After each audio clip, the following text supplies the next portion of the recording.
पंक्तियां हमारी पाठ्यपुस्तक काव्य संकलन के प्रेम माधुरी नामक शीर्षक पाठ से लिया गया है। इसके रचयिता भारतेंदु हरिश्चंद्र जी हैं। प्रसंग है प्रस्तुत काव्यखंड में प्रेम मार्ग में आने वाली बाधाओं का चित्रण किया गया है। संक्षेप में इतना लिखने के बाद हम लोग व्याख्या पर चलते हैं। प्रेम माधुरी से हम लोग व्याख्या शुरू करेंगे।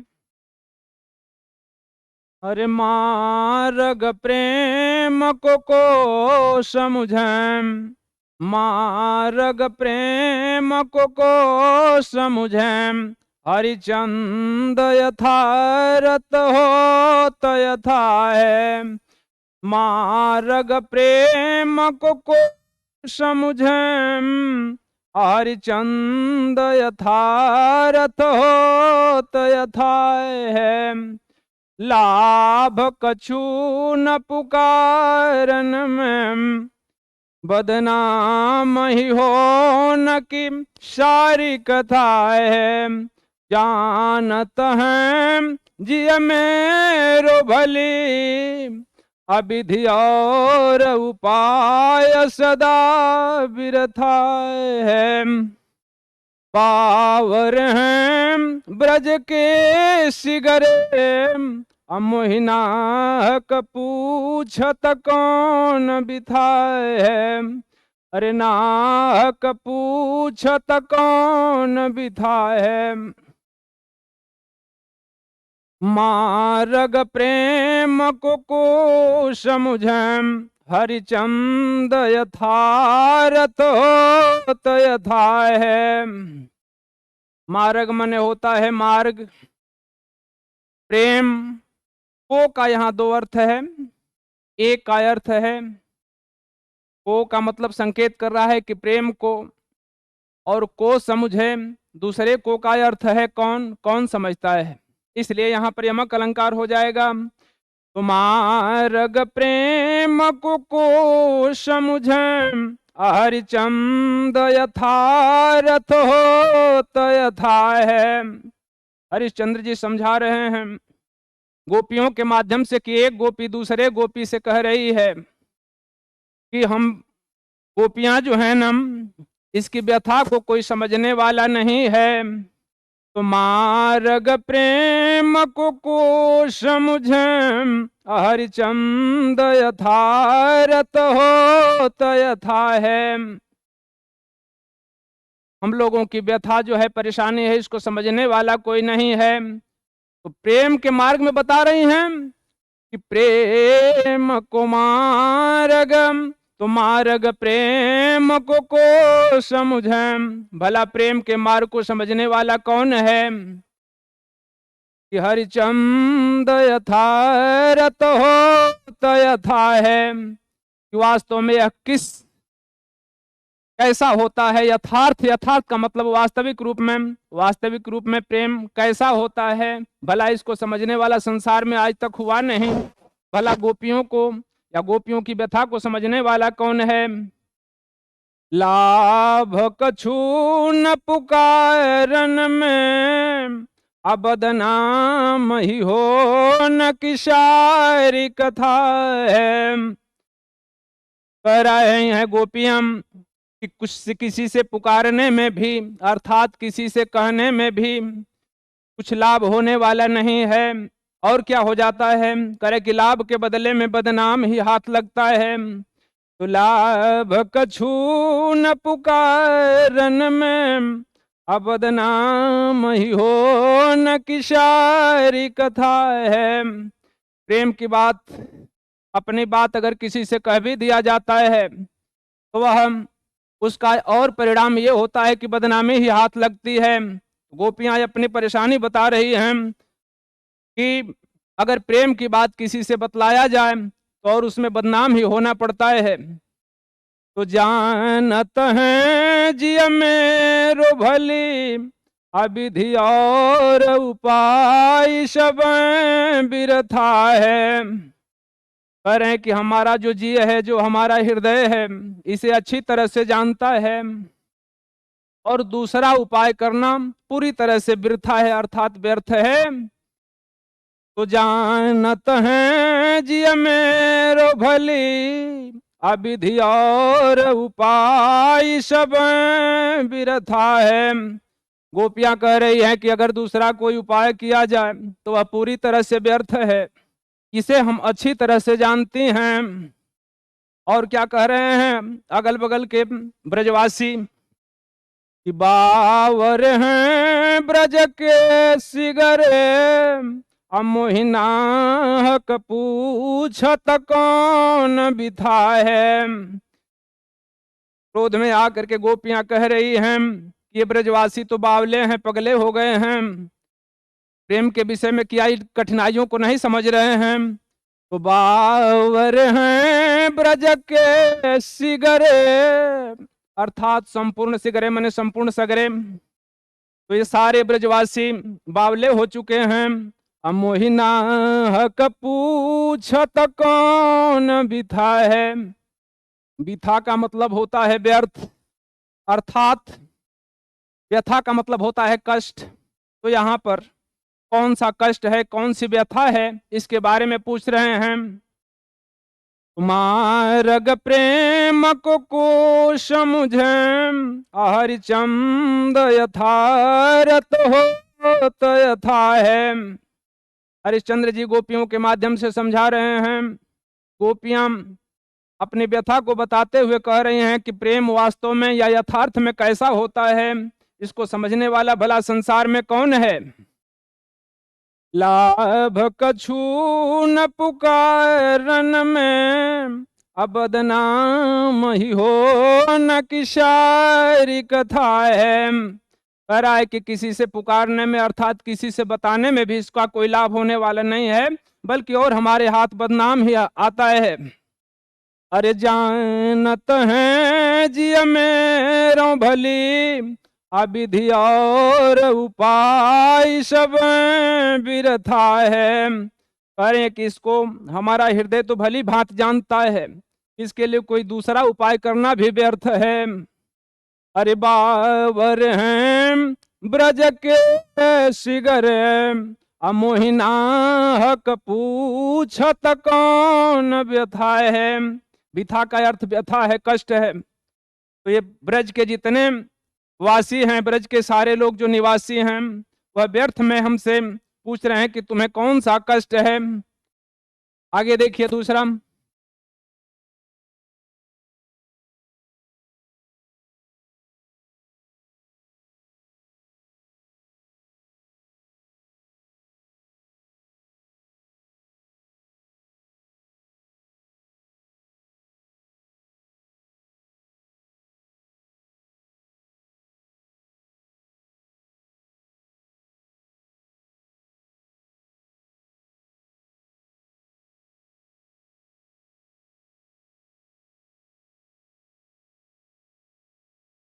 आगे देखिए दूसरा।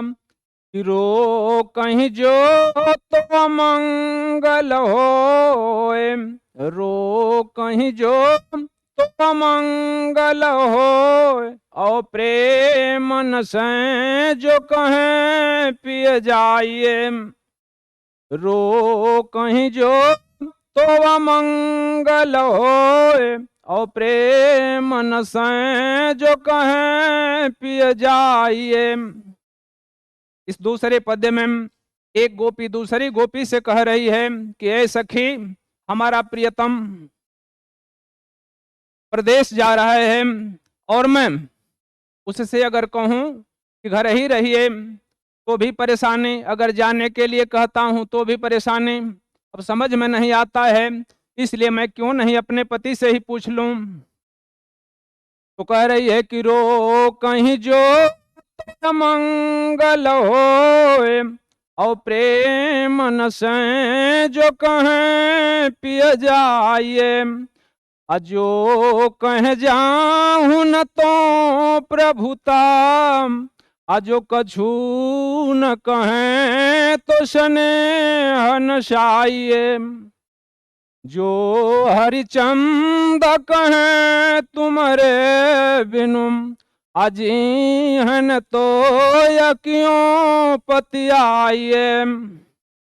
ताशो पयान समय तुम्हारे, अहम का कह आप हमें समझाइए। सोच रही है कि अपने पति से ही पूछूं कि ये परेशानियां हमें, हो सकता है उनके पास निदान हो। बता रही है, पूछ रही है कि रो कहीं जो मंगल हो।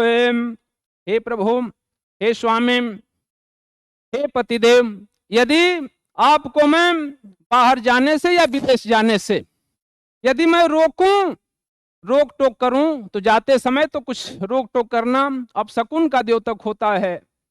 तो रो कहीं जो तो अमंगल हो, अगर आपको रोकूं तो अमंगल का सूचक है। और प्रेम मन से जो कहे पिया जाइए, और हे प्रियतम, अगर मैं आपको कहूं कि चले जाइए तो हमारा प्रेम ही नष्ट हो जाएगा, अर्थात उसमें प्रेम की बू तक नहीं रह पाएगी।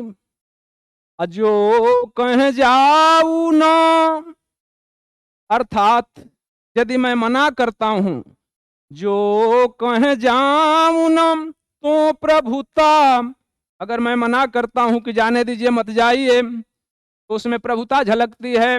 लगता है कि ये हम पर भारी मना रही है, या हमको मना कर रही है, या आदेश दे रही है। प्रभुता का मतलब होता है प्रभुत्व। तो जो कह जाऊं न तो प्रभुता, अजो कछु न कहे तो स्नेह नशाइए, अगर कुछ नहीं बोलती हूं कि रहिए या जाइए, तो उसमें भी हमारा प्रेम नष्ट होता हुआ दिखाई दे रहा है। जो हरिचंद कहे तुम्हारे बिनु, आजी है न तो या क्यों पति आइए। हरिश्चंद्र जी कह रहे हैं कि गोपी अपने पति से कहती क्या है कि जो हरिचंद कहे तुम्हारे बिनु, आजी है न तो या क्यों पति आइए। कह रही है कि हे पति, अगर मैं कह दूं कि तुम्हारे बिना मैं जी न सकूंगी, तो यह भला कोई पति आएगा, अर्थात कोई विश्वास नहीं कर पाएगा। ताशो पयान समय तुम्हारे, अहम का कह आप हमें समझाइए। हे प्रियतम, आपके जाते वक्त मैं आपको क्या कहूं, ये बात मुझे समझ में नहीं आ रही है, इसलिए आप ही हमें क्या कर दीजिए, समझा दीजिए कि मुझे क्या कहना चाहिए। एक बार पुनः देखिए कि रो कहीं जो तो अमंगल हो, और प्रेम मन से जो कहें पिय जाइए। अगर मैं रोकती हूं तो रोक टोक करना, जाते वक्त कुछ रोकना या टोक टोक करना अब शकुन का द्योतक है। और प्रेम मन से जो कहें पिय जाइए, और अगर कह देती हूं कि प्रियतम चले जाइए, तो मेरा प्रेम ही नष्ट हो जाएगा, उसमें प्रेम की झलक नहीं रह जाएगी। जो कह जाऊं न तो प्रभुता, अगर कह दूं कि ना जाओ, तो उसमें प्रभुता झलकती है कि हमारे ऊपर शासन कर रही है। जो कछु न कहें तो स्नेह नशाइए, और अगर कुछ नहीं कहती हूं तो उसमें हमारा स्नेह का मतलब होता है प्रेम नष्ट हो जाएगा। जो हरिचंद कहें तुम्हारे बिनु, आजी है न तो क्यों पति आइए। और अगर मैं ये कह देती हूं कि तुम्हारे बिना मैं जीवित नहीं रह पाऊंगी, तो भला आपको विश्वास नहीं होगा। ताशो पयान समय तुम्हारे, अहम का कह आप हमें समझाइए। ताशो मने इसलिए, पयान मने प्रस्थान करते समय, जाते समय, तुम्हारे मने तुमको, हम क्या कहें, मैं क्या कहूं, आप हमें समझाइए, आप ही हमें समझा दीजिए कि आपके प्रस्थान के समय मैं आपसे क्या कहूं स्वामी। ये रहा दूसरा। ये पहले और दूसरे में दोनों में सवैया छंद है और भाषा इसकी ब्रज भाषा है, पूरे की पूरे में ब्रज भाषा में रचना हुई है, सवैया छंद है। अलंकार लिखना होता है कि क्या अलंकार है, तो लगभग अनुप्रास अलंकार की छटा दर्शनीय है और दूसरे में तो अनुप्रास अलंकार आपको मिलेगा जब एक ही वर्ण कई बार आता है तो उसमें क्या हो जाता है, अनुप्रास अलंकार हो जाता है। तो अनुप्रास अलंकार की छटा दर्शनीय है। श्रृंगार रस में जब कष्ट का कहीं वर्णन होता है तो वियोग श्रृंगार रस होता है, तो यहाँ पर वियोग श्रृंगार रस का वर्णन हो रहा है, बिछुड़ने की बातें हो रही हैं। इसको विप्रलंब श्रृंगार रस भी कहते हैं। गुण इसमें माधुर्य है, माधुर्य गुण का छटा दर्शनीय है और शब्द शक्ति लक्षणा है। इस तरह से इसमें काव्य सौंदर्य हमें लिख देंगे कि भाषा ब्रज भाषा है, छंद सवैया है और रस विप्रलंब या वियोग श्रृंगार रस का वर्णन है, गुण माधुर्य है और शब्द शक्ति लक्षणा है। आगे देखेंगे हम लोग तीसरा।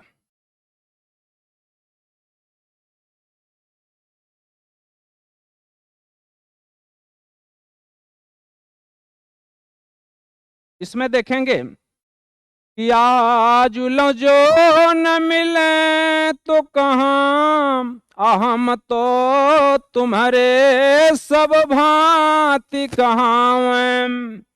गोपियां अपनी व्यथा कह रही हैं कि हे प्रभु, आज तक आपने नहीं मिला हमसे नाम, कोई बात नहीं, इसकी मुझे कोई शिकवा शिकायत नहीं है, लेकिन संसार की रीति है कि जब मनुष्य मरने लगता है या अंतिम समय में आकर के गला लगाया जाता है ना, उसी तरह से आकर के अंतिम बार तो हमसे मिल लीजिए प्रभु।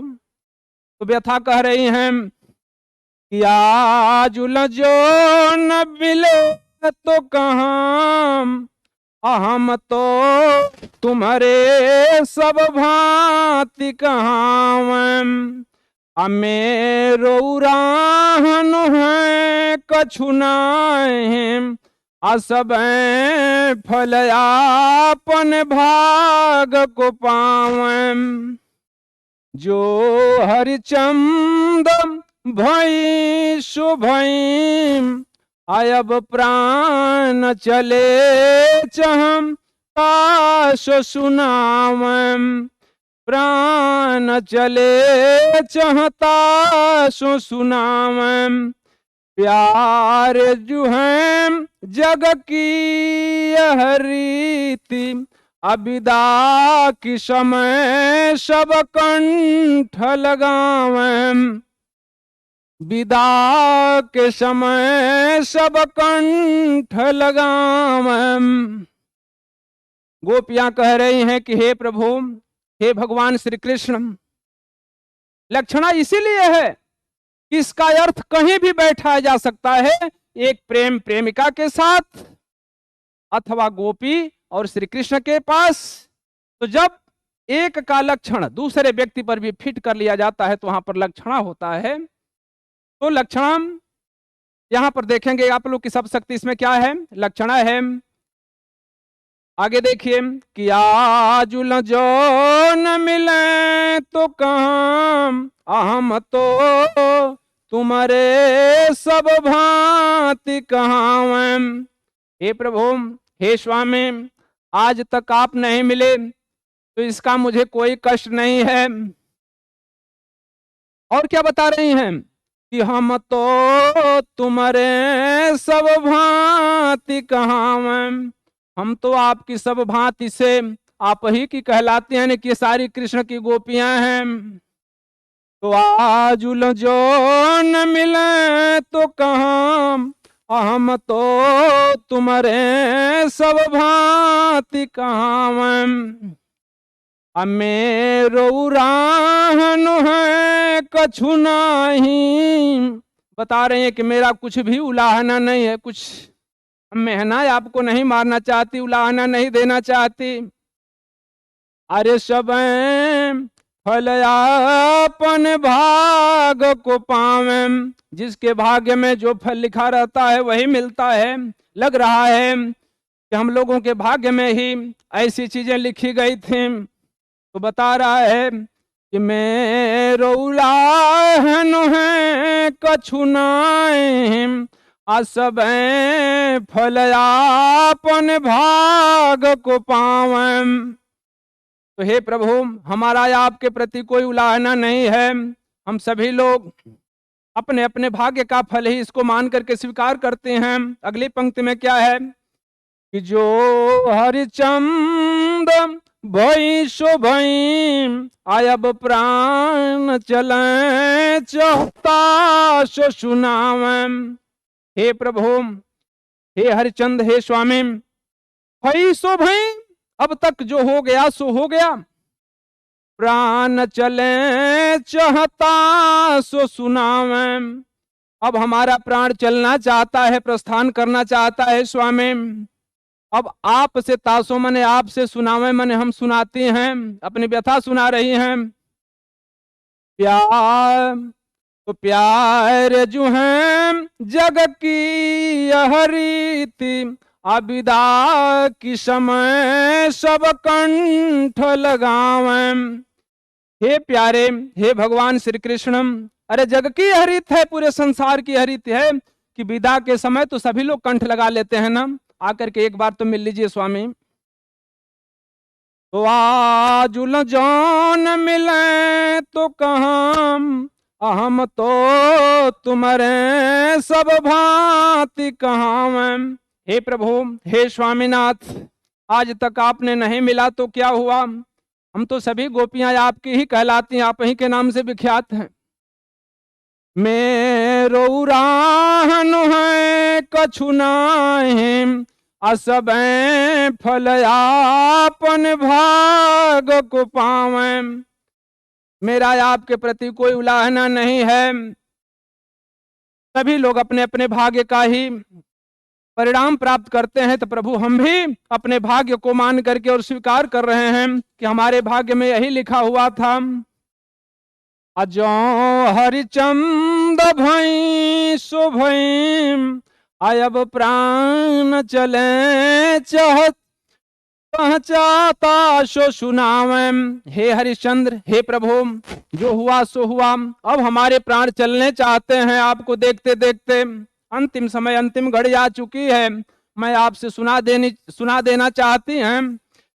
तो प्यार जो है जग की यह रीति, विदा की समय सब कंठ लगावें।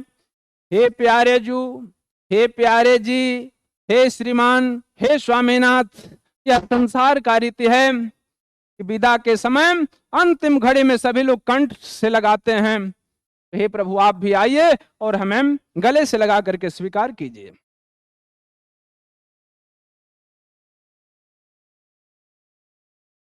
अंतिम है सवैया में कम, उस वाले में भी वही लगेगा जैसे दूसरे में हुआ कि अनुप्रास अलंकार है। जब एक ही वर्ण की आवृत्ति जहां जहां बार बार आती है तो अंत्यानुप्रास है, अंतिम में सारी पंक्ति आपस में मिलती हैं। तो वहां पर भी क्या हो जाएगा, अनुप्रास अलंकार है, गुण माधुर्य है, शब्द शक्ति लक्षणाएं है, रस विप्रलंब श्रृंगार रस हो जाएगा, भाषा ब्रजभाषा हो जाएगी और छंद सवैया हो जाएगा। सब में यही लिखना है।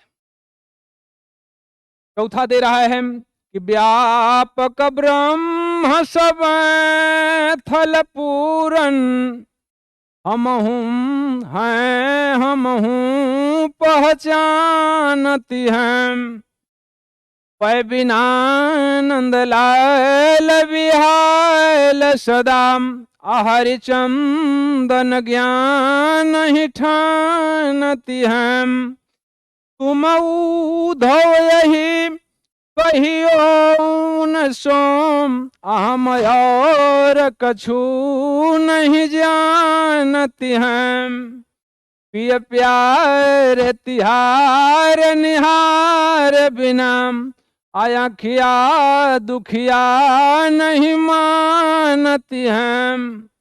दर्शन के लिए गोपियां अपनी व्यवस्था बता रही हैं।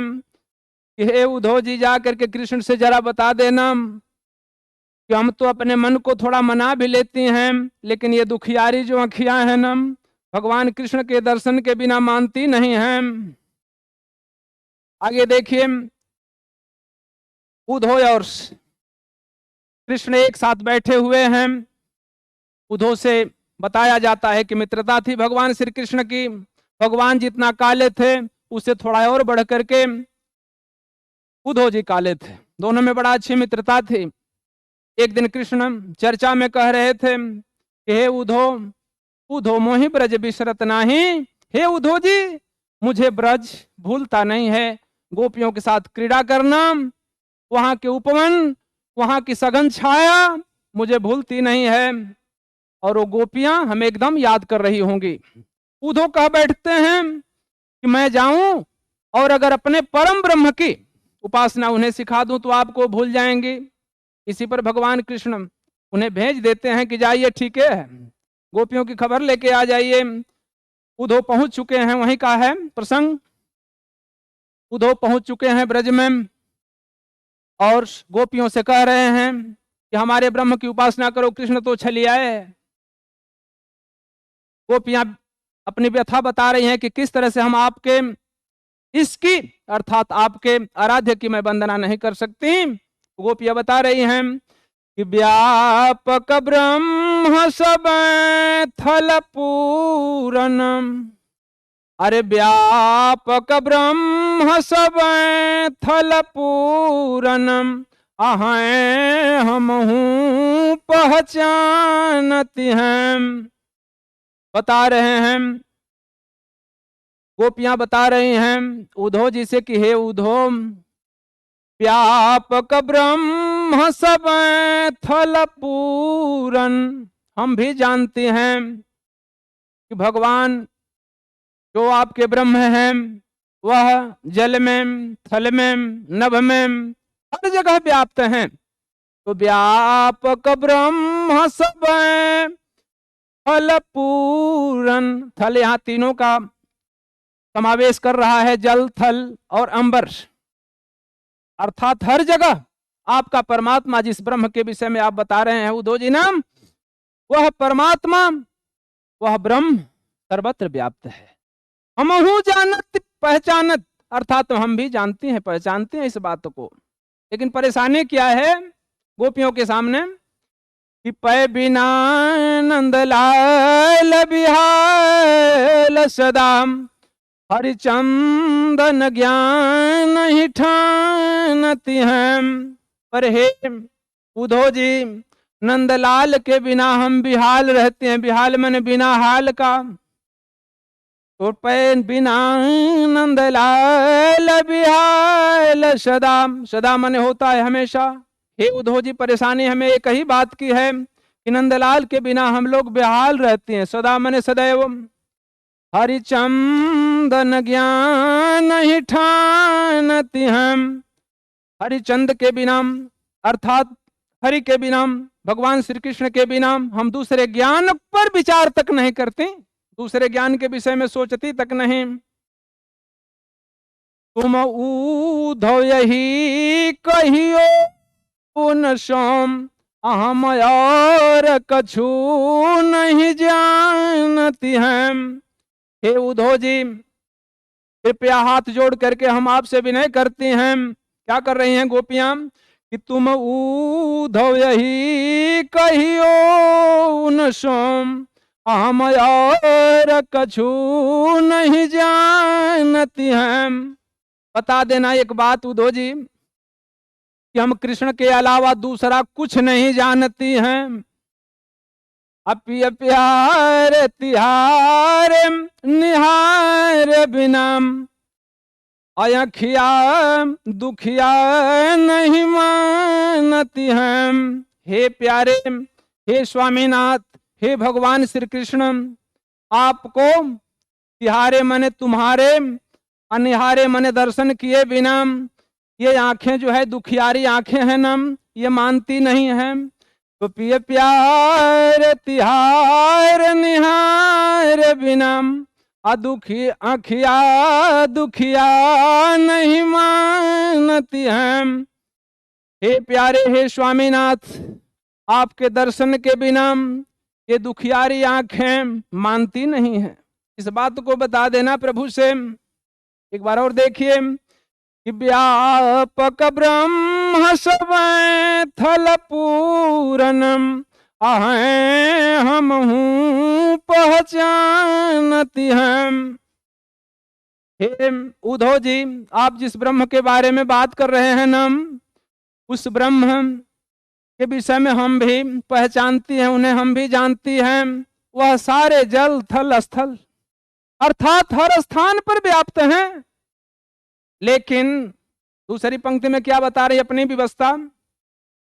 पै बिना नंदलाल बिहाल सदाम हरि चंदन ज्ञान ही ठानती हम। पर बिना नंदलाल के हम सारे लोग बिहाल रहते हैं, हमारी कोई हाल ही नहीं है, हम ठीक ठाक से नहीं बिता रही हैं समय। हरि चंदन ज्ञान ही ठानती हम, अर्थात उनके अलावा हम किसी ज्ञान पर, किसी दूसरे ब्रह्म के तंत्रों के विषय में हम विश्वास नहीं करते। तुम उधो यही कही उनसे हम, तुम उधो यही कही उन हम, और कछु नहीं जानत हम। तुम उधो यह कही उन हम, और कछुए नहीं जानती हैं। हे उद्धव, जा करके उनसे कह देना कि हम उनके अलावा संसार की किसी चीज को नहीं जानती। अरे पिय प्यार तिहार निहार बिना आया खिया दुखिया नहीं मानती हम। हे प्रियतम, आपके दर्शन के बिना ये दुखियारी आंखें मानती नहीं हैं। इसमें भी आप देख रहे हैं तिहारे निहारे प्यारे, यहां भी अंत्यानुप्रास है, क्योंकि अंतिम में र वर्ण बार बार इसकी आवृत्ति हो रही है। छंद सवैया है, शब्द शक्ति लक्षणा है, और इसमें सारे में कहें तो जितने भी हैं इस पूरे के पूरे में अनुप्रास अलंकार तो सब में है। शब्द शक्ति लक्षणा है, गुण माधुर्य है, रस विप्रलंब श्रृंगार है।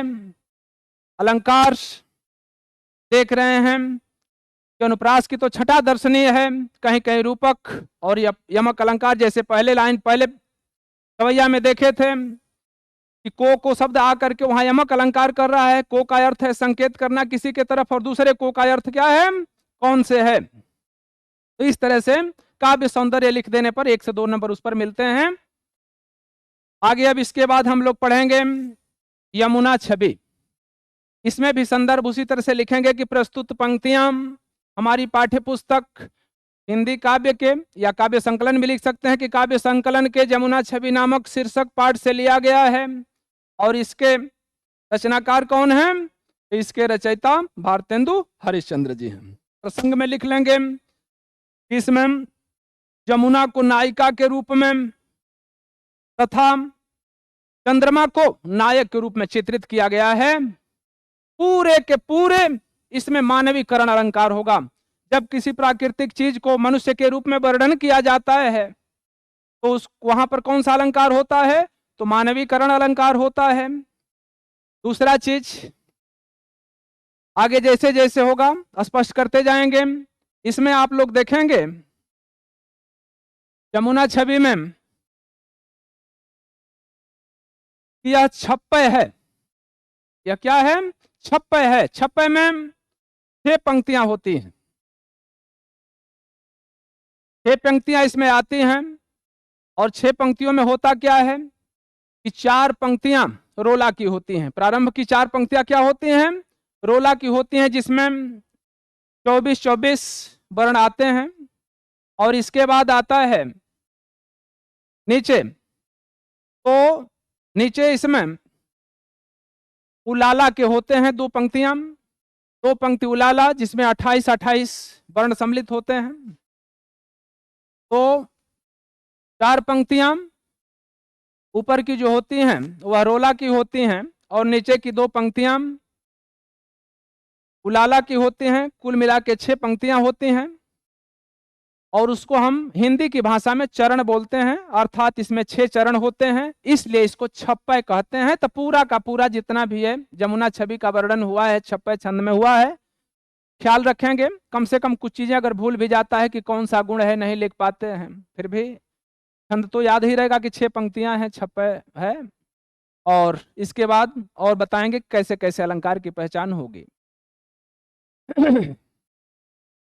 आगे देखिए, तरनि तनुजा तट तमाल तरुअर बहु छाए, तरनि तनुजा तट तमाल तरुअर बहु छाए, अजू के कुल सो जल परसन हित मनहु सुहाए, अरे झुके कुल सो जल परसन हित मनहु सुहाए, धाम कुर में लखत उझक सब निज निज शोभा, धाम कुर में लखत उझक सब निज निज शोभा, अकय प्रणवत जल जान परम पावन फल लोभा, कय प्रणवत जल जान परम पावन फल लोभा, अरे मनुआ तपवारन तीर कहू सिमिट सब छाए रहता, अके हरि सेवा हित नहीं रहे निरख नैन मन सुख लहत। व्याख्या देखिए, तरनि तनुजा तट तमाल तरुअर बहु छाए अनुप्रास अलंकार का बहुत ही सुंदर उदाहरण है। तवर्ण तवर्ण तवर्ण तवर्ण तवर्ण, तो लगातार तो वर्ण की आवृत्ति होने से प्रथम पंक्ति में अनुप्रास अलंकार है। तो तरनि तनुजा तट तमाल तरुअर बहु छाए, तरनि का मतलब होता है सूर्य, तनुजा मतलब होती है पुत्री, तो सूर्य की पुत्री कौन है, तो यमुना है।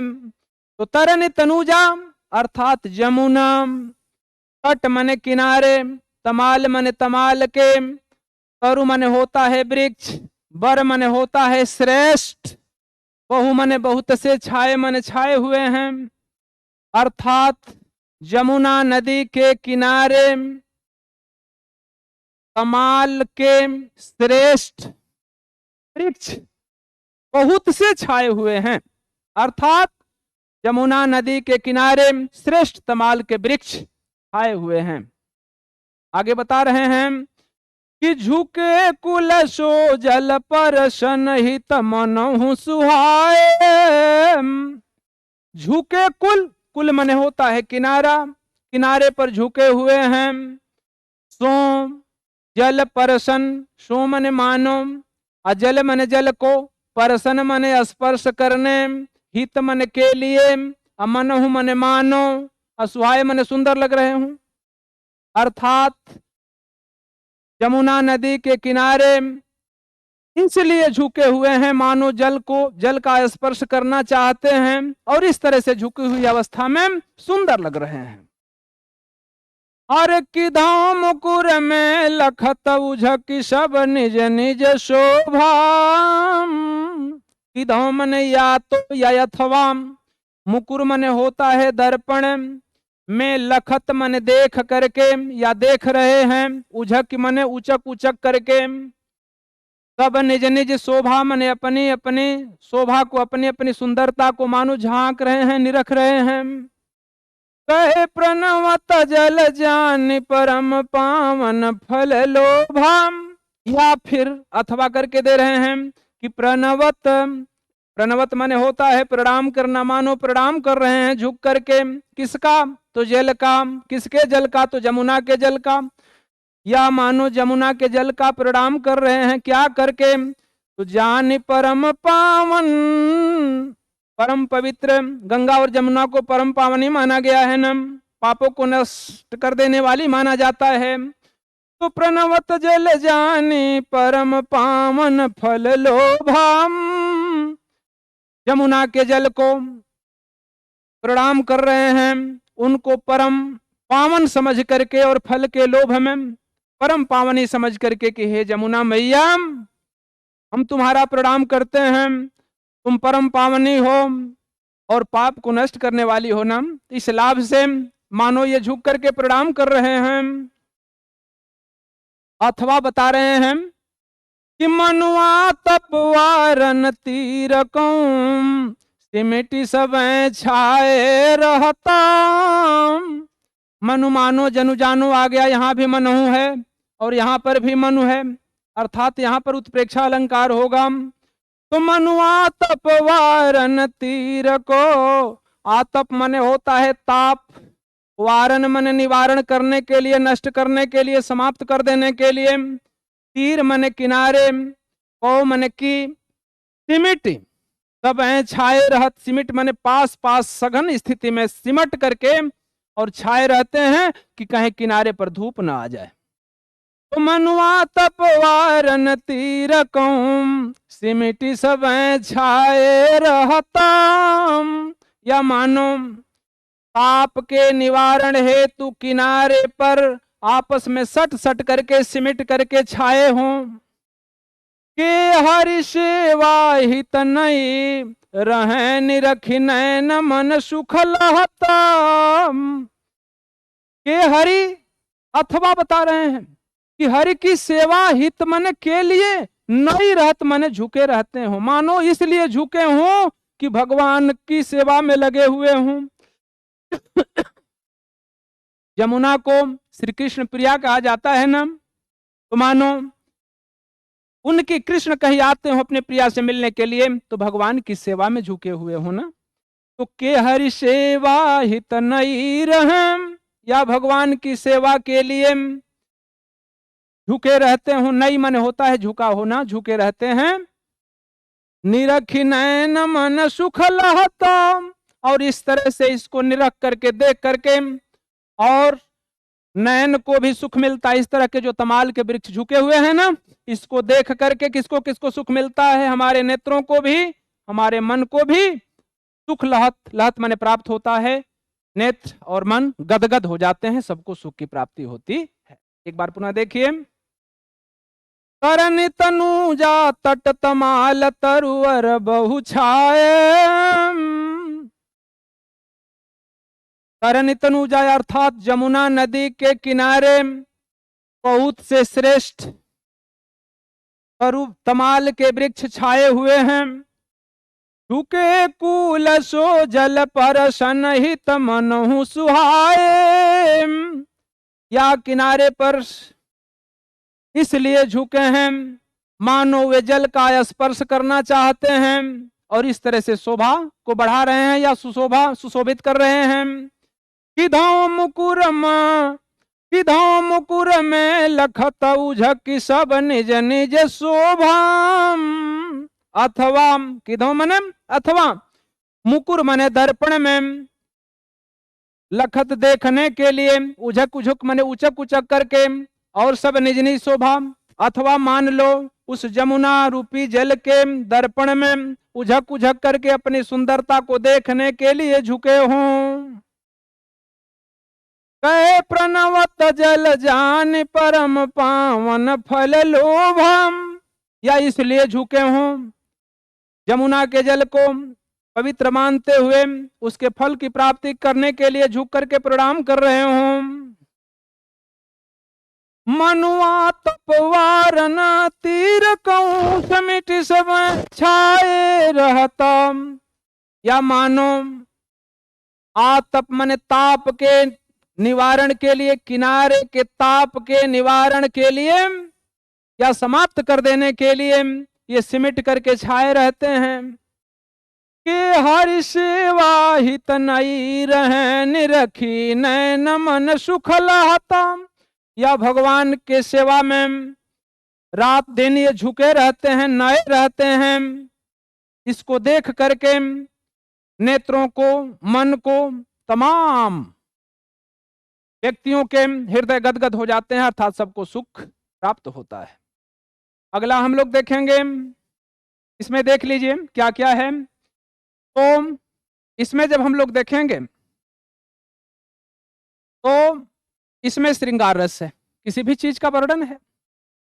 अलंकार में देखेंगे तो मानवीकरण अलंकार है, क्योंकि जमुना को भी, जमुना का वर्णन इसमें बड़ा ही बढ़ा चढ़ा करके मानवीकरण अलंकार हो जाएगा यहाँ पर, क्योंकि उसको एक नायिका के रूप में प्रकट किया गया है, फिर उसको देवी के रूप में प्रकट किया जा रहा है, फिर वृक्षों को देव स्वरूप या श्रेष्ठ मान करके वहां पर प्रणाम कराया जा रहा है, इसलिए मानवीकरण अलंकार हो जाता है। छंद में देखिए लिए छप्पे छंद है, यहाँ पर कै लगा हुआ है, किधो लगा हुआ है, के लगा हुआ है, इसलिए यहाँ पर संदेह अलंकार है। बार बार कभी कह रहे हैं कि उसको दर्पण बता रहे हैं, कभी उसको पवित्र मान करके प्रणाम कराया जा रहा है, तो इसलिए यहाँ पर संदेह अलंकार है। अनुप्रास अलंकार आप लोग पहली पंक्ति में देख ही रहे हैं, तवर्ण की आवृत्ति के कारण। भाषा जो है ब्रज भाषा है, शब्द शक्ति लक्षण है, लक्षण के आधार पर इसके अर्थ निकल रहे हैं। गुण माधुर्य है और रस श्रृंगार है, इसका इसमें वर्णन है। इस तरह से इसको आप लोग काव्य सौंदर्य के अंतर्गत लिख सकते हैं।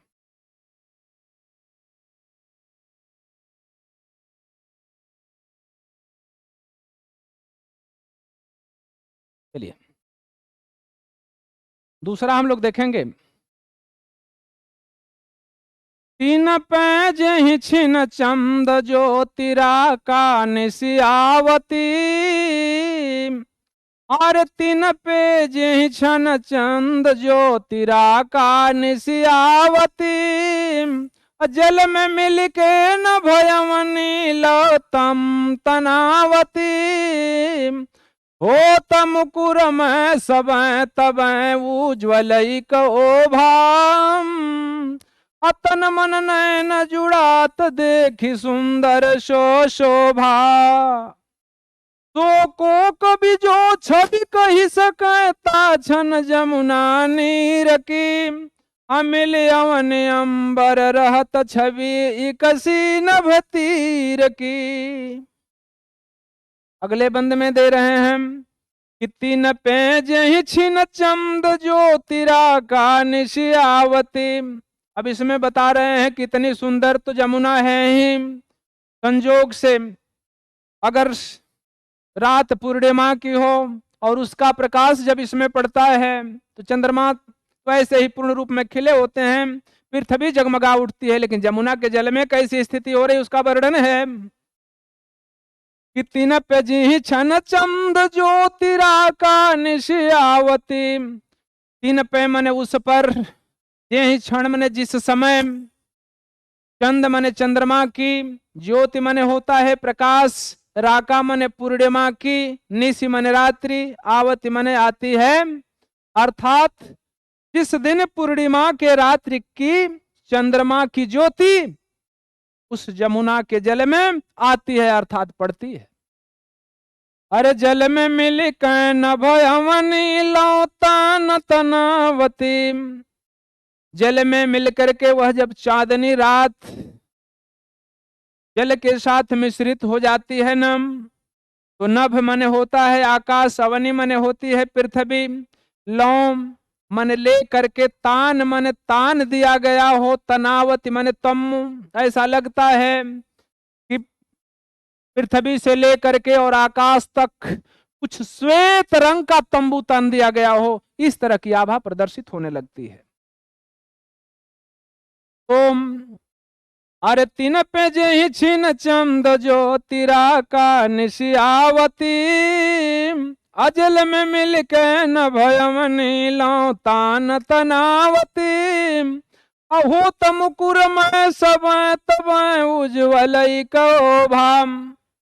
होत मने हो जाता है, मुकुरमय मने होता है, मुकुर मने दर्पण, अमय मने होता है युक्त, दर्पण युक्त वह जल ही पूरा दर्पण युक्त हो जाता है, और सब तब उज्ज्वल ओभा, ओभा मने होता है प्रतिबिंब। तो कह रहा है कि सारे लोग एक साथ मिलकर के इस तरह से प्रतिबिंबित होने लगते हैं जैसे दर्पण कोई हो और दर्पण में सारे दृश्य एक साथ सम्मिलित होकर के, मिश्रित होकर के दिखाई दे रहे हों, अर्थात सबको एकजुट हो जाते हैं, एक जैसे दिखाई देने लगते हैं। अरे तन मन नैन जुड़ावत देखी सुंदर सो शोभा, बता रहे हैं कि वह सुंदर शोभा को देखने के बाद में क्या क्या, किसको किसको शांति मिलती है, तो तन को, मन को और नैन को, जुड़ात माने आनंद प्राप्त हो जाता है, शीतलता प्रदान हो प्राप्त हो जाती है। देखी सुंदर सो शोभा, इस तरह की सुंदरता को देख करके तन, मन और नैन तीनों गदगद हो जाते हैं।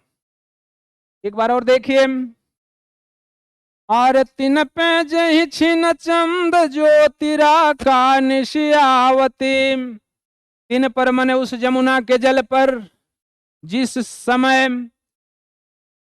पूर्णिमा के, रात्रि की, चंद्रमा की ज्योति जब पड़ जाती है, तो जल में मिल के न भयमनी लौतान तनावती, जल के साथ वह चांदनी रात्रि मिल करके आकाश से लेकर के और पृथ्वी तक मानो तम्बू तान दिया हो, श्वेत रंग का कोई तम्बू तान दिया हो, इस तरह से पूरी दृश्य बन जाती है। अरे हो तमुकुर में सब तब, अरे उज्ज्वल एक ओभाम, हो तो मैंने हो जाता है मुकुरमय, मैंने पूरा जल ही दर्पण में हो जाता है, और सभी, सभी का मतलब तब उस क्षण, उसी क्षण सभी चीज उज्ज्वल एक ओभाम, एक ही साथ मिल करके सुंदरता बिखेरने लगते हैं, एक छटा दर्शनीय हो जाती है। आय तन मन नैन जुड़ात देखी सुंदर सो शोभा, इस तरह की सुंदरता को, शोभा को देख करके तन को, मन को और नैन को सबको शीतलता प्राप्त हो जाती है, परम आनंद की प्राप्ति हो जाती है, इस तरह की सुंदरता को देख करके। अरे सो को कभी जो छवि कही सकता छन जमुना नीर की, अब कह रहे कि इतना सुंदर हो जाता है, इतना सुंदर हो जाता, थोड़ा बहुत सुंदर होता तो कोई वर्णन भी कर पाता, लेकिन सो को कभी जो छवि कही सकता छन जमुना नीर की, ताछन मने उस क्षण की, उस समय की, भला इस संसार में कौन कवि होगा जो उसका वर्णन कर सके, अर्थात कोई संसार में कभी नहीं है जो उस छटा का वर्णन कर सके। अरे मिली अवनी और अंबर रहत छवि कसी न भतीर की, मिल जाता है उस समय कौन कौन, अवनी मने पृथ्वी और अंबर मने आकाश, मानो दोनों एक में मिल करके रह गया हो, मने मिल गया हो। अरे छवि कसी न भतीर की, उसी में जो तीर है, जमुना का किनारा है, वह भी मिल जाता है, अर्थात पृथ्वी, किनारा, आकाश एक जुट हो जाता है, एक जैसा दृश्य हो जाता है। इसका किसी, कोई ऐसा संसार में कभी नहीं है जो कि वर्णन कर सके। तो सो को कभी जो छवि कही सकता छन जमुना नीर की, भला ऐसा कौन सा कवि होगा जो उस समय की जमुना की छटा का, सुंदरता का वर्णन कर सकेगा। मिली अवनी और अंबर रहत छवि कसी न भतीर की, अवनी मने पृथ्वी, अंबर मने आकाश, और वह किनारा जो जमुना का किनारा है, सबका एक में एकजुट, एक जैसा दृश्य हो जाता है। भला इसका कोई कवि ऐसा नहीं है जो इसका वर्णन कर सके। आगे हम लोग देखेंगे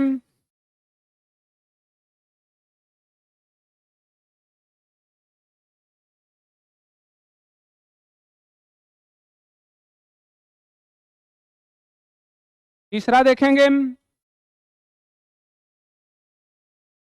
अरे परत चंद्र प्रतिबिंब कहूं जल मधि चमकायो, अरे परत चंद प्रतिबिंब कहूं जल मधि चमकायो, अलोल लहर लहि नचत कबहु सोई मन भायो, अरे मनुहर दर्शन है त चंद्र जल बसत सुहायो, अकय तरंग मुकुर लिए शोभित छवि छायो, अकय रास रमन में हरि मुकुट आभा जल दिख रात है, कह जल उर हरि मूर्ति बसति ता प्रतिबिंब लखत है।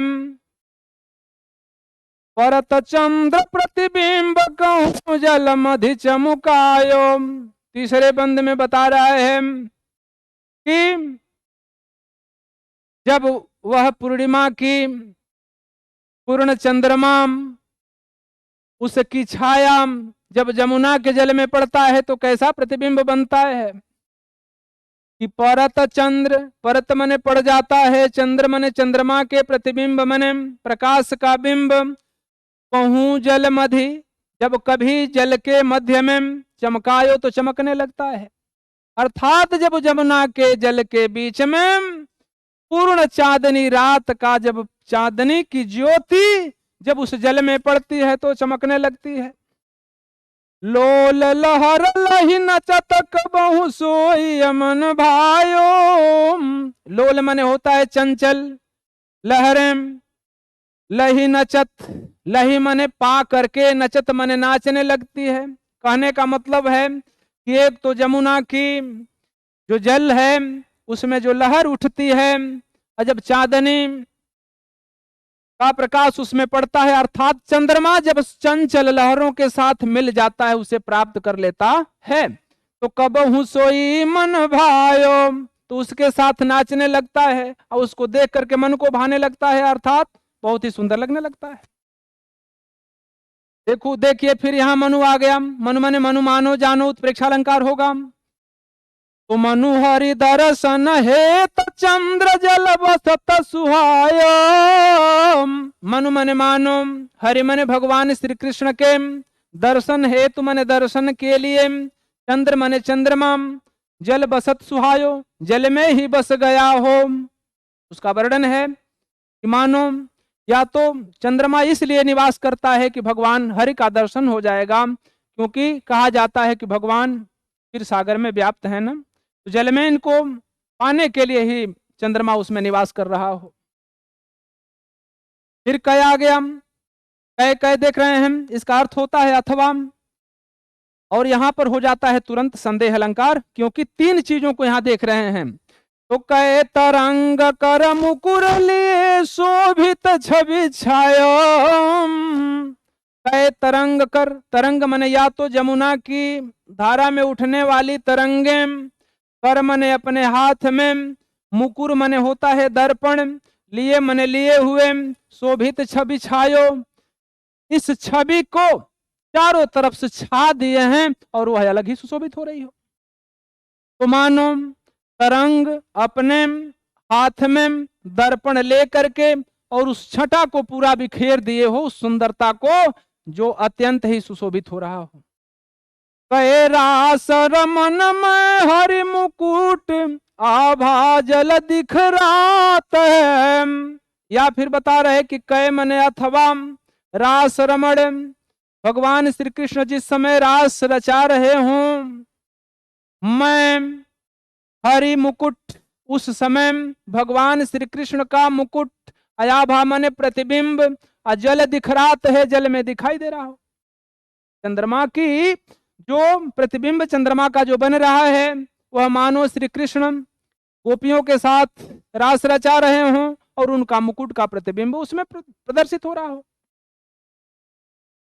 कहे जल उर हरि मूर्ति बसती ता प्रतिबिंब लखात है। या फिर बता रहे हैं कि जल उर हरि बसत, जल के हृदय में भगवान निवास कर रहे हों, और क्या हो रहा है, अमूर्ति बसती, भगवान श्री कृष्ण की मूर्ति बस रही हो उसमें, अता प्रतिबिंब लखात है, उसका प्रतिबिंब दिखाई दे रहा हो। चंद्रमा का भिन्न भिन्न तरह से इसमें वर्णन है कि किस किस रूप में वह दिखाई दे रहा है जमुना के जल में, और जमुना के जल को किस तरह से सुशोभित कर रहा है, उसका इस पूरे में वर्णन है।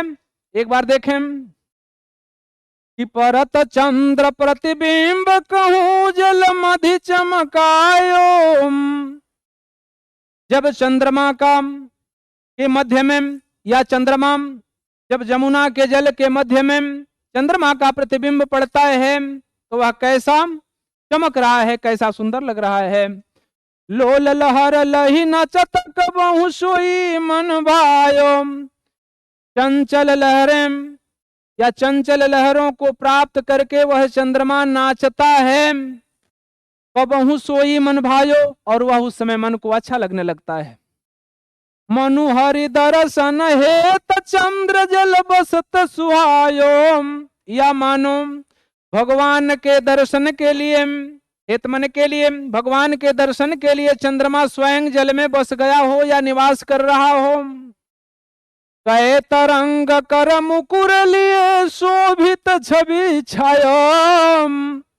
कहे मने अथवा तरंग को, जो समुद्र, जो यमुना की तरंगे हैं, अपने हाथ में दर्पण लेकर के और इस सुंदर छटा को चारों तरफ छा दिए हों, दिखा रहे हों, इस तरह से वह सुशोभित हो रहा।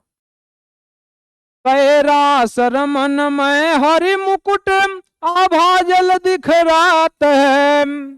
या अथवा रास रमण के समय भगवान श्री कृष्ण जिस समय गोपियों के साथ रास रचा रहे होते हैं न, उस समय भगवान श्री कृष्ण के मुकुट का प्रतिबिंब जल में दिखाई दे रहा हो, ऐसा चंद्रमा दिखाई दे रहा है। कहे जल उर हरि मूर्ति बसतिता प्रतिबिंब लखात है। लखात है माने दिखाई देता है। या तो जल के हृदय में ही भगवान श्री कृष्ण की मूर्ति बस गई हो, ऐसा प्रतिबिंब उसमें दिखाई दे रहा है। चंद्रमा का दर्शन विभिन्न रूपों में कराया गया है और एक दूसरे से तुलना किया गया है। इसलिए यहां पर संदेह अलंकार है, उपमा अलंकार है। आगे देखिए, छंद जो होगा इसमें, छंद वही छप्पय है, भाषा ब्रजभाषा है, शब्द शक्ति लक्षणा है, गुण माधुर्य है, ये हर चीज में लिखा जाएगा। इसके बाद अगली पंक्ति हम लोग देखेंगे।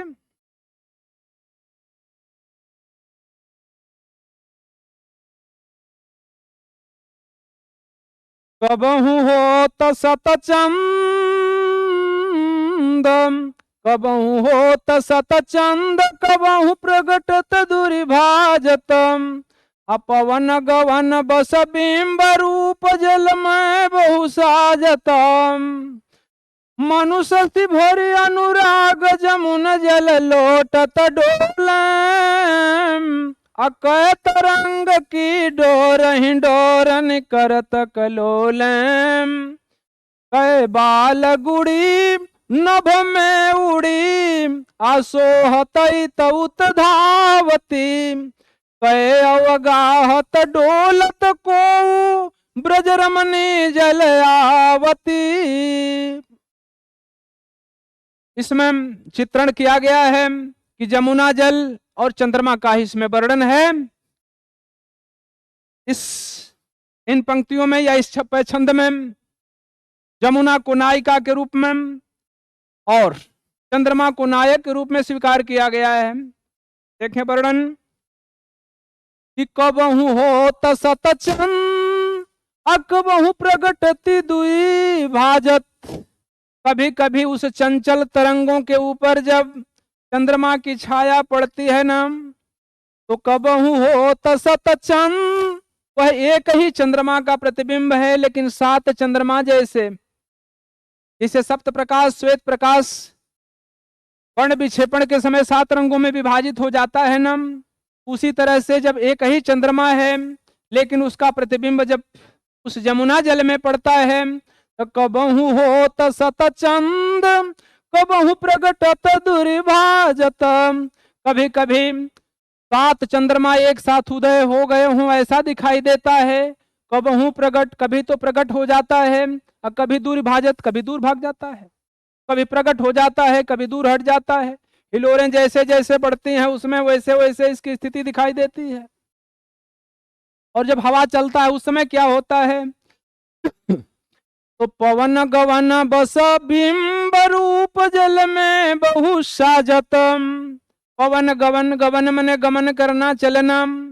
जिस समय पवन चलता है, हवा बहती है ना, तो पवन गवन बस बिंब रूप जल में बहु साजतम। हवा जिस समय चलती है उस समय लहरों के प्रभाव से इसका जो बिंब है वह बिंब रूप या प्रतिबिंब जल में बहुत ही साजत मने सुंदर लगने लगता है, या बहुत उसके आकृतियां सज जाती हैं। तो पवन जब चलता है तो हिलकोरे मिलता है, वह एक चंद्रमा नहीं रहता, लगता है कि पूरा हर जगह आच्छादित हो गया है, सज गया है।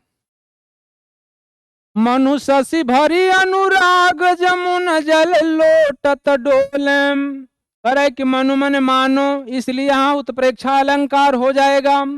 ये देख रहे हैं पवन गवन अंत्यानुप्रास है, क्योंकि अंतिम वर्ण मिल रहे हैं, अनुप्रास अलंकार हो गया। मनु मानो जनु जानो, यहाँ पर उत्प्रेक्षा अलंकार हो गया। कह कह की आवृत्ति होने से यहाँ पर संदेह अलंकार हो जाएगा। तो देखते रहें।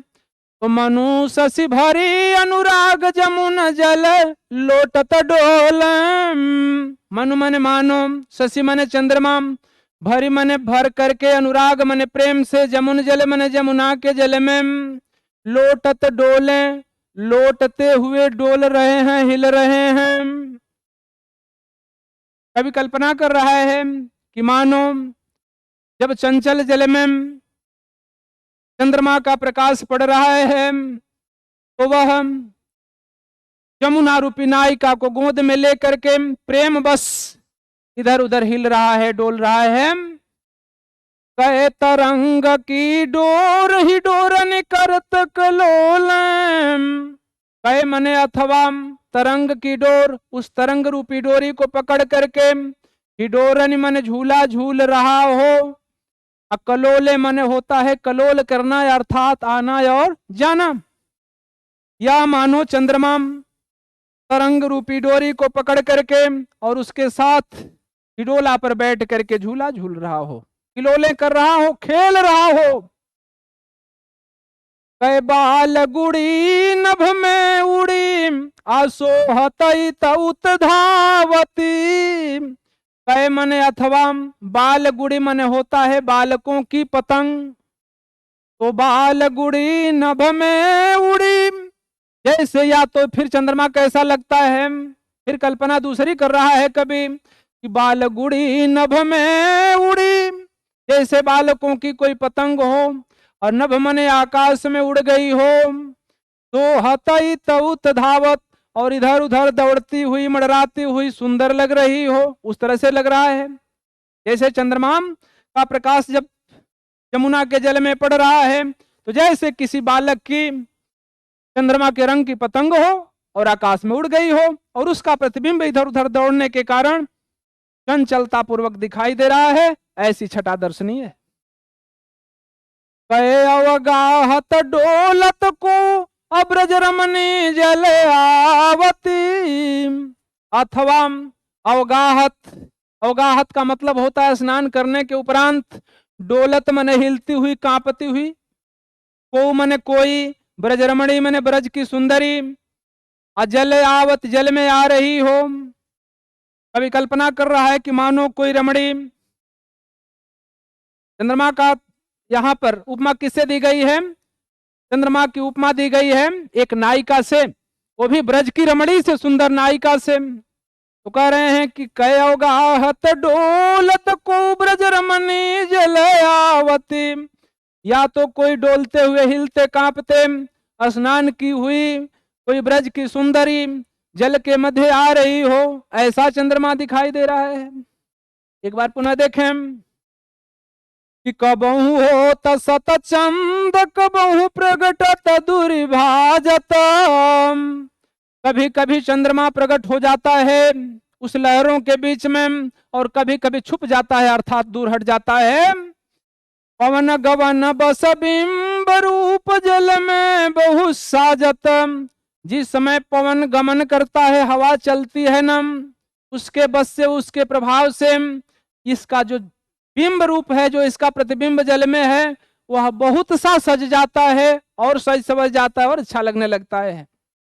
मनु शशि भरी अनुराग जमुन जल लोटत डोलम, मानो शशि मने चंद्रमा प्रेम बस यमुना के जल को भर करके पकड़ करके आलिंगन करते हुए उस जल में लौट रहे हैं और क्या कर रहे हैं, डोल रहे हैं, ऐसा प्रतीत हो रहा है।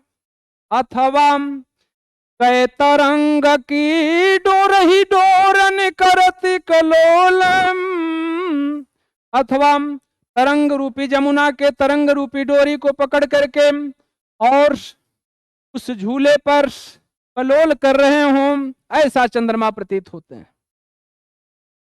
कै बाल गुड़ी नभ में उड़ी सोहत तउत धावती, या बालकों की कोई पतंग हो जो आकाश में उड़ गई हो और वह इधर उधर दौड़ रही हो, और इसलिए उसकी चंचल छाया जल के मध्य पड़ रही हो और वह सुंदरता बिखेर रही हो, इस तरह की छटा दर्शनीय है।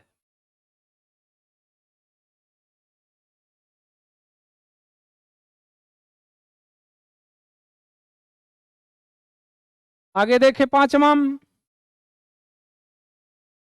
मनु जुग पक्ष प्रत्यक्ष होत मिट जात जमुन जल, अकय तारा गन ठगन लुकत प्रगटत शशि अविकल, अकय कालिंदी नीर तरंग जीतो उपजावत, अति तनो ही धरि रूप मिलन हित तासो धावत।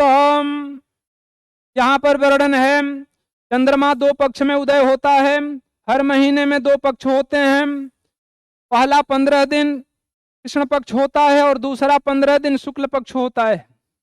तो बता रहे हैं कि मानो दोनों पक्षों में एक साथ उस जमुना के जल में उदय हो गए हों, अर्थात कृष्ण पक्ष में भी और शुक्ल पक्ष में ही दोनों में चंद्रमा प्रकट हो गए हों। उसमें उस समय छटा कैसी दिखाई दे रही है, मनु लग गया पहले ही, इसलिए उत्प्रेक्षा अलंकार हो जाएगा, कह कह देख रहे हैं इसलिए संदेह अलंकार हो जाएगा।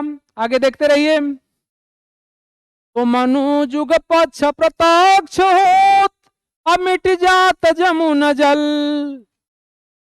अरे मनु मन मानो जुग पक्ष प्रत्यक्ष होत मिट जात जमुन जल, मानो जुग मन होता है जोड़ा, अर्थात दोनों पक्ष माने पक्ष शुक्ल पक्ष और कृष्ण पक्ष भी प्रत्यक्ष माने कभी प्रत्यक्ष हो जाते हैं, अमिट जात जमुन जल, और कभी समाप्त हो जाते हैं।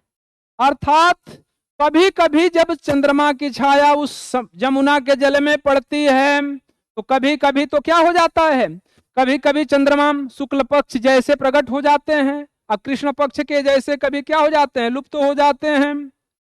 तो मनु जुग पक्ष प्रत्यक्ष होत मिट जात जमुन जल, जमुना के जल में जैसे शुक्ल पक्ष में प्रकट होना तो शुक्ल पक्ष में प्रत्यक्ष हो जाते हैं, मैंने दिखाई देने लगते हैं, और जब वहां से लुप्त हो जाते हैं तो लगता है कि कृष्ण पक्ष में उदय हो गए हो, इस तरह से मिट जाते हैं। तो दोनों पक्षों का सुंदर छटा दर्शनीय है। अरे कहता गन ठगन लुकत प्रगटत शशि अविकल, अथवा तारागण ताराओं के समूह को ठगने के लिए कभी तो छुप जाते हैं, कभी प्रकट हो जाते हैं। शशि माने चंद्रमा या अविकल माने होता है निरंतर, अर्थात निरंतर चंद्रमा कैसी खेल खेलते हैं, तो लुका छिपी की खेल खेल रहे हैं, किसके लिए, मानो ताराओं को ठगने के लिए। ठीक है, तो कै कालिंदी तरंग जीतो उपजावत, कै मने या तो या अथवा, कालिंदी मने जमुना के नीर मने जल में, तरंग मने उसकी तरंग, जीतो मने जितना, उपजावत मने उपजाती है। कहने का मतलब है कि जमुना की जितनी भी तरंगे उठती हैं, अब जल में तो उसका कोई सीमा है नहीं कितनी तरंगे उठती हैं, तो जितनी उठती हैं तो उसको नायिका मान करके चंद्रमा नायक के रूप में उतना रूप बना करके और उससे मिलना चाहते हैं। आगे देखिए, तो करे कितनी कै कालिंदी तरंग जीतो उपजावत, कालिंदी के जल में तरंगे जितना जितना अपना रूप उपजा रही हैं, उत्पन्न कर रही हैं, अति तनो ही धरि रूप मिलत हित सोदावत, तितनो मने उतना ही, धरि रूप मने चंद्रमा उतना ही रूप धारण करके, मिलन मने मिलना, हित मने के लिए, तासो मने उनसे, धावत मने दौड़ता है, जितना रूप उसमें हिलकोरे बनती हैं, चंद्रमा उतने रूप में मानो उससे मिलने जा रहा हो। अर्थात मिलन की छटा यहाँ क्या है, दर्शनीय है। आगे देखिए, तो कहे बहुत रजत चकई चलत के फुहार जल उछरतम।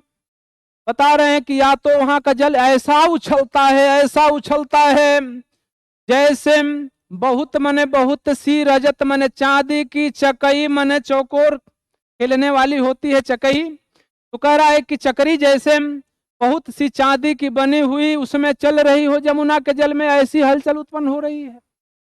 कहे फुहार जल उछरत, अथवा उसमें से फुहार स्वयं जल के फुहार जल की बिंदु उछल रही हो।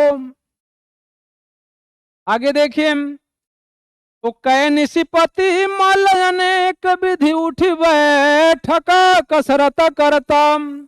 या निशिपति, निशि मने होती है रात्रिपति मने स्वामी, तो दिन का पति सूर्य है और रात्रि का पति चंद्रमा है, तो निशिपति मने होता है चंद्रमा। अथवा चंद्रमा, अमल मने होता है पहलवान, चंद्रमा रूपी पहलवान। अनेक मने अनेक, विधि मने विधियों से, उठी बैठत अर्थात उठा बैठी, पहलवान उठा बैठी करते हैं ना, पहलवानों जैसा उठा बैठी कर रहा हो। कसरत करत, कसरत मने होता है व्यायाम, करत मने कर रहा हो। अरे कि जब तरंगों में चंद्रमा का प्रकाश पड़ता है तो लगता है कि चंद्रमा रूपी पहलवान उसमें दंड बैठक उठा बैठी कर रहा हो। इस तरह की छटा दर्शनीय है। एक बार पुनः देखेंगे, तो मनु जुग पक्ष प्रत्यक्ष हो तो मिट जात जमुना जलम।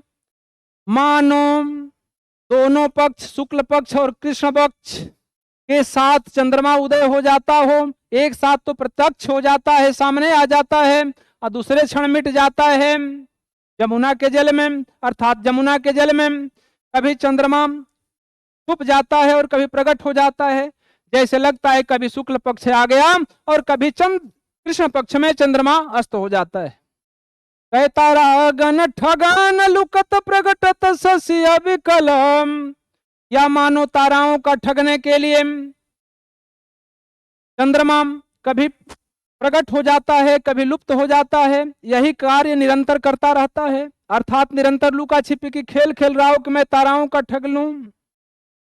कह कालिंदी नीर तरंग जीतो उपजावतम।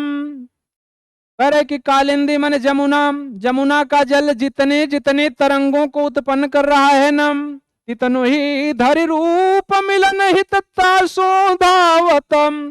चंद्रमा उतने ही रूप में नायक का रूप या नायक के रूप में बार बार उन हर तरंगों से मिलना चाहता है। कहने का मतलब है कि जमुना की प्रत्येक तरंगों के साथ चंद्रमा की आभा प्रदर्शित हो रही है, प्रतिबिंबित हो रही है। तो कहे बहुत रजत चकई चलत के फुहार जल उछरतम। अथवा बहुत से चांदी की चकई हो खेलने वाली और उससे चल रही हो और जल उछल रहा हो। या कहे फुहार जल उछरत, अथवा जल का फुहार उछल रहा हो। कह निशिपति मलय अनेक विधि उठी बैठत कसरत करतम। या तो निशिपति मने चंद्रमा, चंद्रमा रूपी पहलवान रूपक अलंकार है यहाँ। चंद्रमा रूपी पहलवान अनेक विधियों से उठा बैठी करके कसरत कर रहा हो, ऐसी छटा दर्शनीय है। इसमें अगर काव्य सौंदर्य लिखना चाहेंगे तो लिखेंगे कि छंद इसमें छप्पय है। छंद कौन सा है? छप्पय है। तो छप्पय छंद है और इसमें श्रृंगार रस है। इसके बाद मानवीकरण अलंकार है, अभी देखें अनुप्रास अलंकार है, कई कई बार बार आवृत्ति होने की वजह से संदेह अलंकार है, मनु जानो मानो जानो के रूप में आया है इसलिए उत्प्रेक्षा अलंकार है। तो इस तरह से श्रृंगार रस, छंद छप्पय, गुण माधुर्य, सप्त शक्ति, शब्द शक्ति इसकी लक्षणा है और इस तरह से इसका वर्णन है। तो काव्य सौंदर्य चाहे तो लिख सकते हैं। अंतिम इसमें का है कि कूजत कहूं कलहंस कहूं माजत पारावत, कहूं कारांड उड़त कहूं जल कुकुट धावत। चक्रवाक कहूँ बसत कहूँ बक ध्यान लगावत, असुक पिक जल कहूँ पियत कहूँ भ्रमरावली गावत, कहूँ तट पर नाचत मोर बहु रोर विविध पक्षी करता, जनपान नहान करी सुख भरे तट शोभा सब जिय धरता। बता रहे हैं कि कैसी कैसी सुंदरता उसमें दिखाई दे रही है। तो इसमें पक्षियों का वर्णन है कि विभिन्न प्रकार के पक्षीगण जब जमुना के किनारे कलरव कर रहे होते हैं, उनकी छटा कैसे दर्शनीय होती है। तो कह रहे हैं कि कूंजत कहूं कलहंस, कलहंस का मतलब होता है राजहंस, जिसको हम वास्तव में हंस कहते हैं। तो कहीं कहीं तो जो कलहंस है, राजहंस हैं, वह मंडरा रहे हैं, विचरण कर रहे हैं जल में। कहूं मज्जत पारावत, मज्जत मतलब होता है स्नान करना, पारावत माने होता है कबूतर।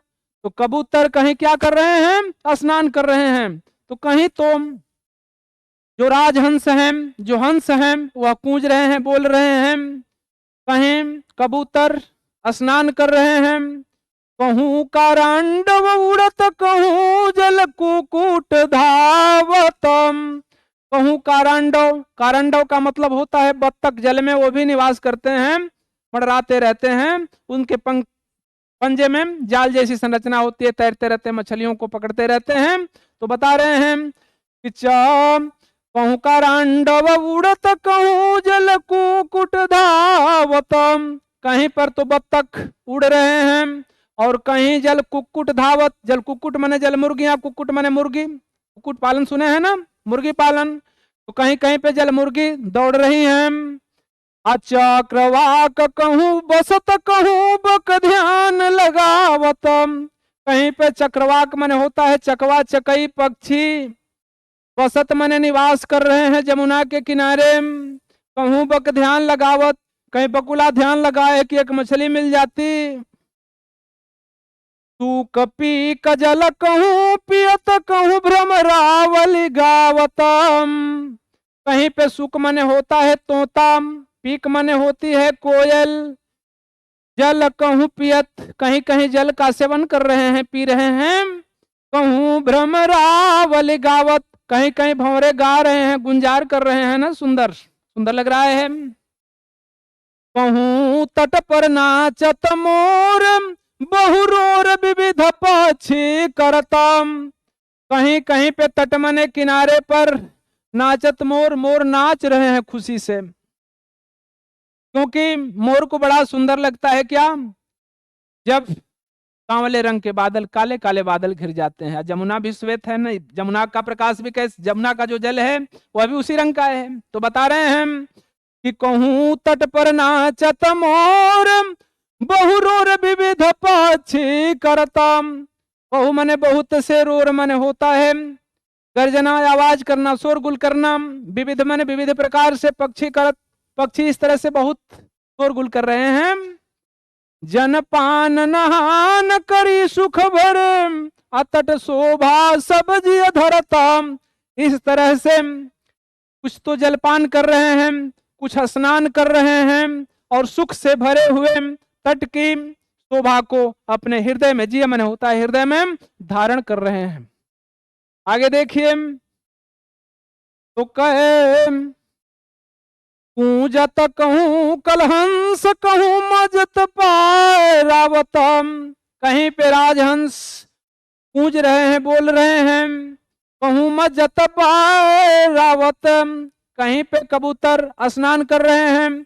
कहूं कारंडव उड़त कहूं जल कुकुट धावतम। कहीं पे कारंडव मने बत्तख उड़ते हैं और कहीं पे जल मुर्गियां दौड़ दौड़ मचा रही हैं। चक्रवाक कहूं बसत कहूं बक ध्यान लगावतम। कहीं पे चक्रवाक, चकवा और चकई पक्षी निवास कर रहे हैं। कहूं बक ध्यान लगावत, और कहीं पे बकुला ध्यान लगाए हुए हैं अपने शिकार के लिए। तू कपी कजल कहूं पियत कहूं भ्रमरावली गावतम। कहीं पे सुख माने तोता, कोयल जल का सेवन कर रहे हैं, जल को पी रहे हैं। कहूँ भ्रमरावली गावत, कहीं पे भ्रमर गुंजार कर रहे हैं, गीत गा रहे हैं। कहूँ तट पर नाचत मोर, बहुरोर विविध पक्षी करतम। कहीं पे जमुना के किनारे पर मोर उसकी सुंदरता को देख के नाच रहे हैं। बहुरोर विविध पक्षी करता, इस तरह से पक्षीगण विविध प्रकार के शोरगुल कर रहे हैं। जनपान नहान करी सुख भरे तट शोभा सबज अधरतम। यहाँ दो होगा, या तो जलपान के रूप में इसका वर्णन करिए और नहीं तो जनपान। जनपान का जब जन के रूप में वर्णन करेंगे तो लोग वहां पर जल का सेवन कर रहे हैं, स्नान कर रहे हैं, और इस तरह से सुख भरे तट के किनारे, तट को, जमुना के किनारे को देख करके और अपने हृदय में धारण करते हैं, यूं कर सकते हैं। या फिर पक्षीगण जलपान करके, स्नान करके और उस किनारे पर सुख भरे शोभा को देख करके अपने हृदय में धारण कर रहे हैं। इस तरह से इसकी व्याख्या समाप्त हुई। अब इसमें लिख सकते हैं आप कि छंद छप्पय है, भाषा ब्रजभाषा है, शैली मुक्तक है, अलंकार अनुप्रास है, कै का प्रयोग हुआ, संदेह अलंकार हो जाएगा, एक की तुलना दूसरे से की गई है इसलिए यहां पर उपमा अलंकार भी है, रस इसमें शांत रस है, और छंद छप्पय है, गुण माधुर्य है, और अभिधा शक्ति दर्शनीय है। तो इस तरह से हम इसका काव्य सौंदर्य लिख सकते हैं। इस तरह की सुंदर व्याख्या प्राप्त करने के लिए आप हमारे चैनल को सब्सक्राइब कर दीजिए और लाइक कर दीजिए। निरंतर निःशुल्क आपको वीडियो इस पर मिलती रहेंगी। चैनल का नाम है डॉक्टर AN क्लासेस या Dr.AN क्लासेस। अगर आप कर देते हैं तो उससे आपको ये वीडियो मिलती रहेगी। Dr.AN क्लासेस, या स्मॉल भी लिख देंगे तो भी आ जाएगा। Dr.AN क्लासेस, या बोलना चाहें तो इस तरह से, डॉक्टर बोलेंगे तो फिर दिक्कत होती है, लेकिन Dr.AN क्लासेस कर देंगे तो तुरंत आ जाएगा। एक बार सब्सक्राइब कर देंगे, जो भी यहाँ से 9th 10th 11th 12th या जो भी तैयारियां कराई जाती हैं वनडे एग्जाम की, उससे संबंधित सारी चीजें आपको मिलेंगी, और हर विषय का मिलेगा। हिंदी, अंग्रेजी, गणित, विज्ञान, संस्कृत, सामाजिक विज्ञान, तो सारे सब्जेक्ट मिलेंगे एक ही प्लेटफॉर्म पर। एक बार सब्सक्राइब करिए। पैसा तो ऐसे भी रिचार्ज में भी खर्चा होता है, तो रिचार्ज लगना ही है, जितना खर्चा बर्चा लगना है वो लगना ही है। तो बैठिए, देखिए, अपना उससे आनंद लीजिए, सारे बच्चों को पढ़ाइए लिखाइए। धन्यवाद।